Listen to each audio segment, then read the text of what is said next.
Hey everyone, my name is David Dunbar, or the Theme Park Evangelist. And today's vlog, I want to do something that I have been meaning to do for a little while since spring break. But now, as we're getting into the summer, I figured what a better time to talk about this than now because, excuse me, summer is approaching very fast. It is practically May, and summer in Florida comes faster than it does pretty much in most areas in the United States. Unless, of course, you live in a hot southern tropical climate, or if you live somewhere like Oklahoma, California, Texas, something like that. You may notice that my nose is a little stuffed up, or I sound a little congested. I am getting over a cold right now. I actually got it back on Sunday, but yesterday was honestly the worst day of it, and now it's finally coming to an end. I think by tomorrow I should be 100% better, if not 95%. Anyway, so one thing that I have not talked about at all since I've started doing my theme park vlogs is I have never talked about theme park secrets or tips or anything like that. Um, how to save money by or save money for the theme park. How to let me think here. How to get um, a lot of attractions done in just one day. Stuff to see. What's important to see. The most reliable transportation. Yada yada yada. You get the picture probably from what I'm talking about. Well, this one is going to be called Disney World Tips and Tricks, stuff like that. It should actually be just called Disney World Tips and Tricks. But yeah, I'll pretty much cover that entire range. And I already know what I'm going to talk about. Well, first of all, the number one important thing you should need to know is how to take a vacation at Disney World without spending too much money. Your best bet is to either stay at Fort Wilderness in a tent or camper, RV, motor coach, something along those lines, and bring some food with you.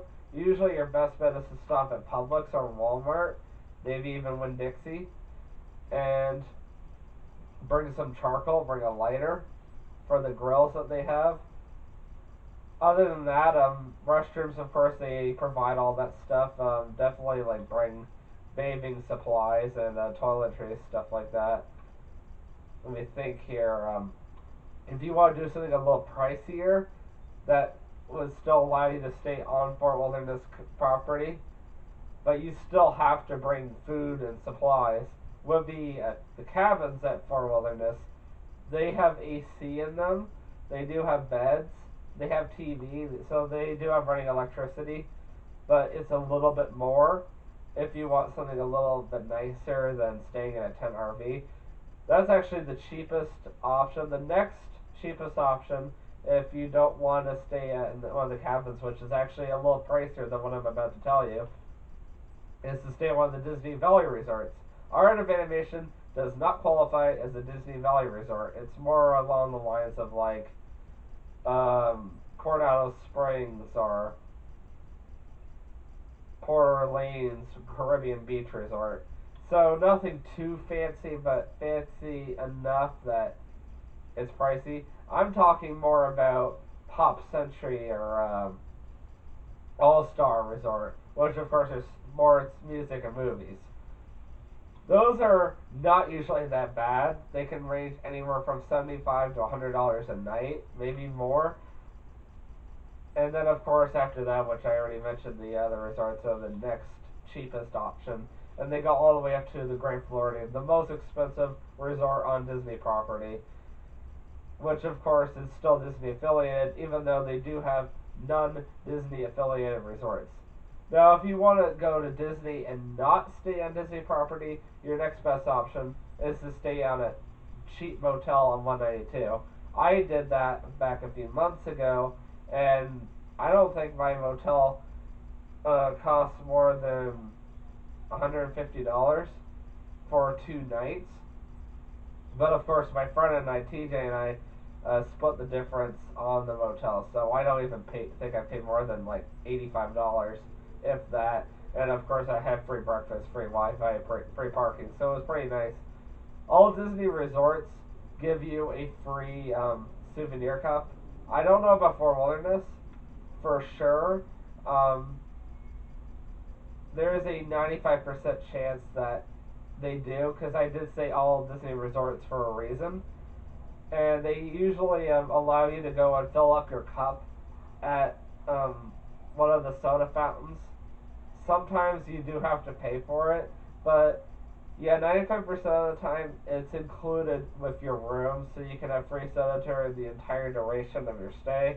All Disney resorts have free Wi-Fi in the rooms and throughout the entire resort. Disney resorts also have free public transportation, whether it's bus, boat, um, monorail, whatever. Not all the resorts have monorails, though. All the resorts, though, have a bus that runs to them. Select resorts do have boats, though. And then there's only a very few resorts that actually just have the monorail. Anyway, enough of the resort talk. So let's go into planning a Disney trip. Like, what you're going to do when you actually get there. So, what to do when you arrive at the park. There's not a whole lot I can tell you about saving money on tickets. The best thing you can do is probably visit the Central Florida, um, um, whatever you call it, tourism place that's right off of I-4 and Positive Park. If you take exit 55 going westbound, it's right there on your right. You can't miss it. It's if you're heading back to if you're heading to Highway 27 south and on your way to Legoland, that's where you'll see it. I live about 15 to 20 minutes away from Legoland via 27 southbound, but of course, a lot of people don't think about what's out on my side of town because I live in the middle of nowhere, practically. A lot of people in Kissimmee don't know where I live. That's why a lot of people in Kissimmee usually venture in their area. But usually you can get some good, decent um, ticket price or ticket prices. A lot of those places you'll see off of I-75 are not legitimate at all, because you will notice them, and I've noticed them before more than once. Disney tickets are coded with an RFID chip, so what you're more than likely buying from one of those outside vendors is not legitimate, and you're more than likely going to have to get your money back. Never, ever buy a Disney ticket from a store on 192 because you will be ripped off. As I said before, Disney tickets are coded with an RFID chip. Their tickets are not able to be purchased anywhere else except on Disney property, except for that one place on whatever you call it, um, I-4 or on 27 right off of I-4. There's only a select few places like that specific place where you can actually get legitimate Disney tickets because of their Disney has made it almost impossible to copy them. Because Disney wants you to pay them for the tickets. Anyway, moving on. So, you get to Disney. Most people want to go right to the Magic Kingdom. It's the oldest park. It's the coolest park. It's the oldest in the sense that it has the most classic attractions. It's the only park with the classic attractions left, practically, because Hollywood Studios is doing a huge makeover right now. So no sense going there, especially when it has the least amount of stuff to do right now, which is odd because Animal Kingdom used to be that way.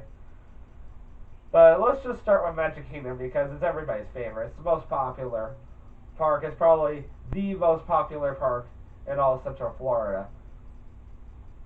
You get to the transportation ticket center and right away you go through bag check. Your best bet, of course, is to pack as lightly as possible because you are going to be outside all day. I understand that people come with families. I understand people come with babies. Try to pack as lightly as possible. Bring lots and lots of water.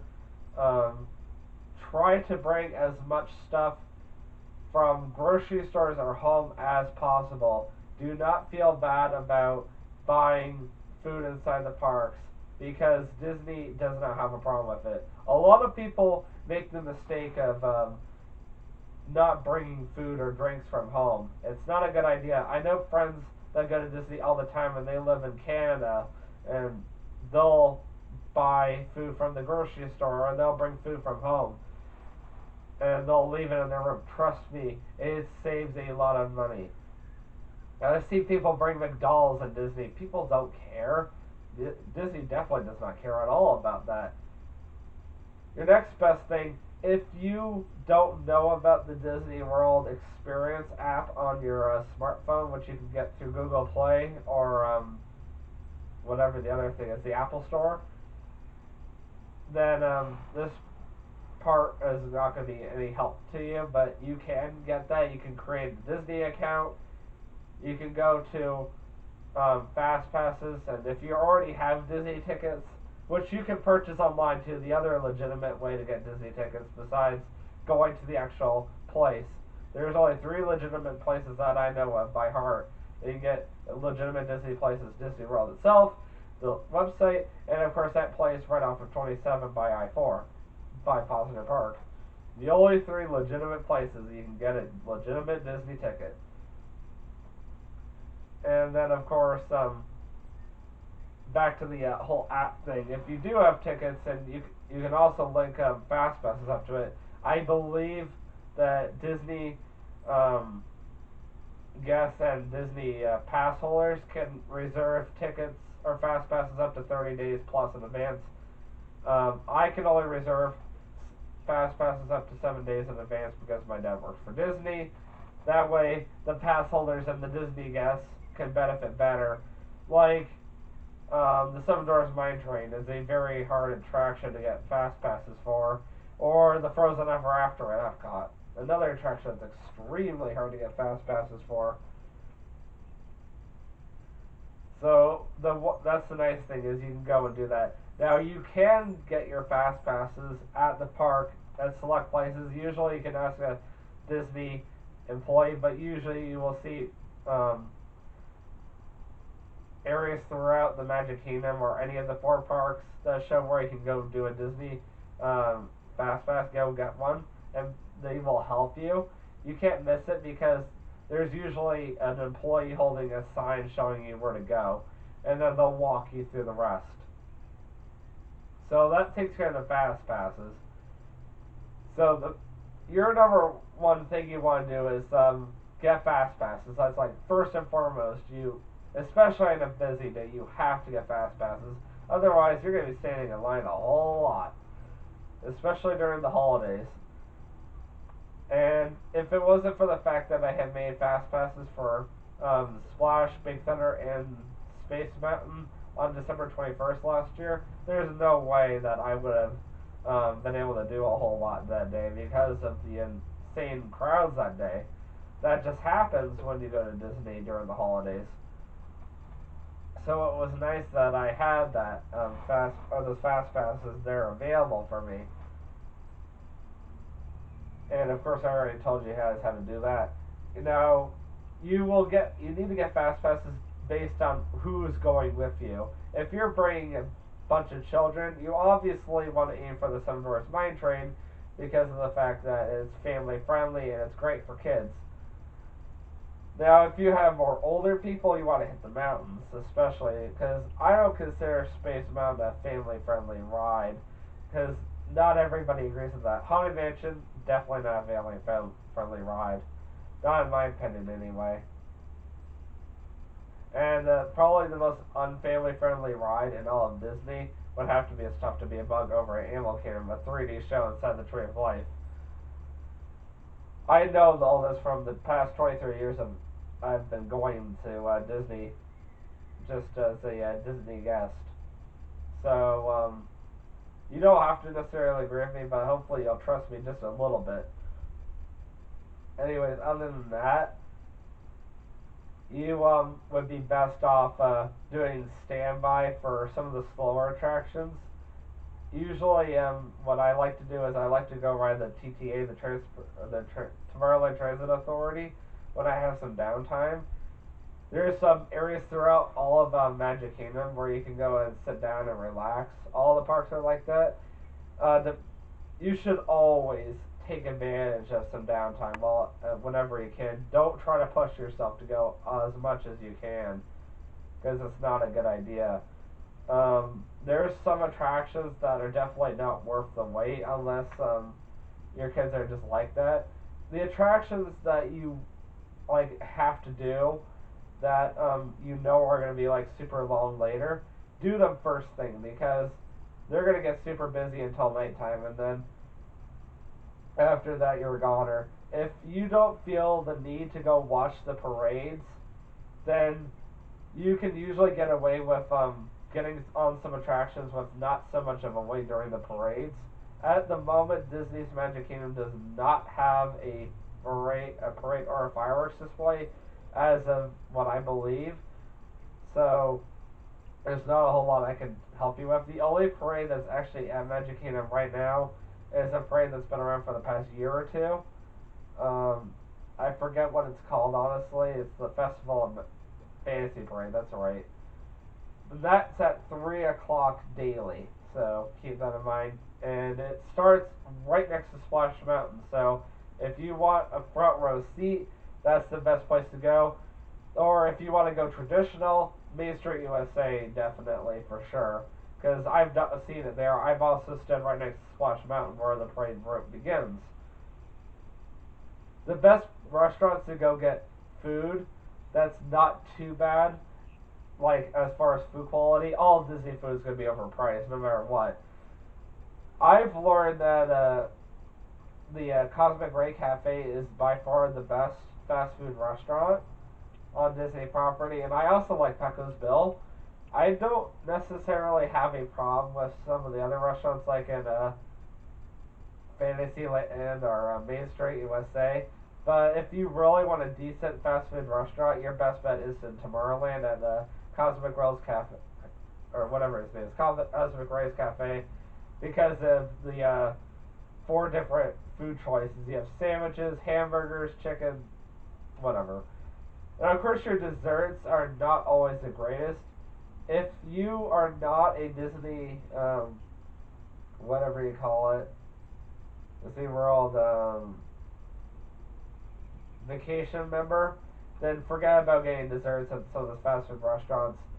There's a really good place you can go get really decent ice cream. I believe it's like Eddie's Ice Cream over in Magic Kingdom. It's at the corner there at the side entrance to Tomorrowland. That is by far the best place to go get ice cream at the park. Now the place over in Fantasyland that used to be called Mrs. Potts Cupboard used to be really good. They've toned it down a bit, so it's not as good as it used to be. But if you don't feel like leaving Fantasyland, that's your next best option. But try not to buy dessert over in the fast food restaurants because it's not worth the money, in my opinion. You would be better off going to one of the Disney resorts and getting dessert over there. I'm serious right now on that. Or go to Starbucks because they're in all the Disney parks. And Disney Springs for that matter. The only places that don't have it are the water parks and the resorts. It's crazy. There's not a whole lot more I can say. I'm very sure that I'm going over 15 minutes by this point, so I'm going to wrap it up. But the reason why I pretty much stuck to the Magic Kingdom the whole time is because of the fact that that's everybody's favorite. Oh, one more thing. Disney character meet and greets. Magic Kingdom and Epcot are the best parks to meet the Disney characters. The Magic Kingdom has a few different places where you can go meet the characters inside if you don't feel like standing outside and meeting them. Epcot has them all over World Showcase, and they do have an area in Future World heading towards the land where you can go meet them called Epcot's character spot. And you can go in there to meet some of the characters. They do have another area, I believe, you can go, but I'm not 100% certain. other than that, if you do go to Magic Kingdom, your two best places to go are the town hall, because they usually have Mickey there, and then one other character. It varies on who it's going to be, and then they usually have the Disney princesses and fairies out in Fantasyland, and then usually you can catch most of the characters wandering throughout the park. The only place you can honestly meet some of the characters like Winnie the Pooh and Tigger are right next to Winnie the Pooh ride, like literally right next to it, and then of course, Woody and Jesse, literally right next to Splash Mountain. It's right next to the queue line. If you keep going towards the restrooms, you'll see them there. Stitch is usually out in Tomorrowland. They don't have a character meet and greet yet for Wreck-It Ralph or Vanellope. I don't know why, because they're thinking about redoing Stitch's Great Escape into a Wreck-It Ralph kind of ride, which is kind of long overdue. The Stitch's Great Escape is even getting old, and I thought Alien Encounter was getting old. Alright, guys, it's been real. I enjoyed this. I look forward to seeing you guys next time in my next tip or theme park tip video. And you're probably expecting me to say whatever it may be, but I'm going to go ahead and tell you. Universal Orlando Resort tips and tricks. So that'll tell you everything. Oh, by the way, one more thing. If you do go to the Magic Kingdom, keep in mind if you park in Villains, you can only get to the Villains parking lot through the Villains tram, and then Heroes, same thing. Alright, guys, see you in the next video. And always remember, you can do all things through strength as you. Have a great day.